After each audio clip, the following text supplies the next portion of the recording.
हमारा देश कैसा है? वैसा ही जैसा आप छोड़ के गए थे। यानी कि हम अभी भी अंग्रेजों के गुलाम हैं?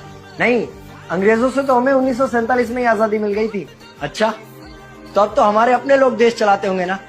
हाँ, तब तो देश काफी आगे बढ़ गया होगा। जब हमारे अपने लोग देश चला रहे हैं तो गरीबी और भ्रष्टाचार का तो नाम ही नहीं होगा। सबको बराबर हक दिया जाता होगा, किसानों और मजदूरों का अच्छा ध्यान रखा जाता होगा ना? नहीं, ऐसा तो कुछ नहीं है। तो कैसा है बताना मुझे। कैसे हमारे अपने नेता, हमारे आजाद भारत के नेता, 100 साल हो गए मुझे गए हुए, बताना। हमारे अपने नेता वो तो अपनी जेबें भरने में लगे हुए हैं। आने वाली 7 पीढ़ियों को नहीं बल्कि 700 पीढ़ियों को ना कमा कर खाना पड़े उस चीज के इंतजाम में लगे हुए हैं। तो तुम लोग क्या कर रहे हो और हमारे देश का युवा क्या कर रहा है? हम लोग तो इंस्टाग्राम पर रील्स देखने में बिजी हैं। यानी कि हमारी कुर्बानी का देश के लोगों पर कोई असर नहीं पड़ा।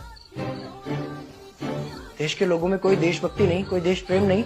नहीं, ऐसा नहीं है। आपके लिए और देश के लिए बहुत प्रेम है भारत के लोगों के दिलों में। हर 15 अगस्त और 26 जनवरी को तिरंगा फहराते हैं, पूरे जोश के साथ भारत माता की जय बोलते हैं और आपकी डीपी भी लगाते हैं। और भारत और पाकिस्तान के क्रिकेट मैच के दौरान तो हमारी देशभक्ति पीक पर होती है। तुम इसे देशभक्ति समझते हो?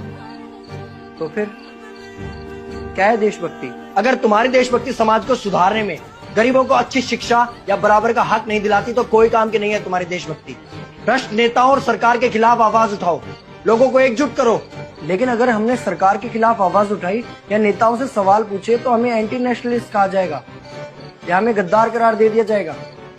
तो डरता है? 23 साल का था मैं जब अंग्रेजों ने मुझे फांसी पर चढ़ा दिया।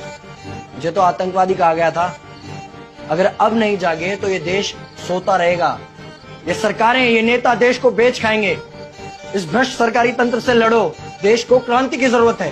क्रांति यानी कि हमें हथियार उठाने होंगे, बंदूकें उठानी होंगी जैसे आपने उठाई थी। नहीं, हमारी क्रांति विचारों की थी। जब अंग्रेजी हुकूमत ने हमारी आवाज नहीं सुनी तो हमने और जोर से आवाज लगाई और अपने विचार रखे। और क्रांति केवल सत्ता को बदलने तक सीमित नहीं है, बल्कि इस भ्रष्ट अन्यायी तंत्र को जड़ से उखाड़ कर फेंकना है। पर ये होगा कैसे? अपने आसपास से शुरुआत करो। जो भी तुम्हें भ्रष्ट नजर आए उसके खिलाफ आवाज उठाओ, एक्शन लो। तुम्हारे टैक्स का पैसा नेताओं की जेब में जा रहा है, हिसाब मांगो। अपने वोट का सही इस्तेमाल करो, लोगों को जागरूक करो और इस देश को आजाद करवाओ। इंकलाब जिंदाबाद, इंकलाब जिंदाबाद।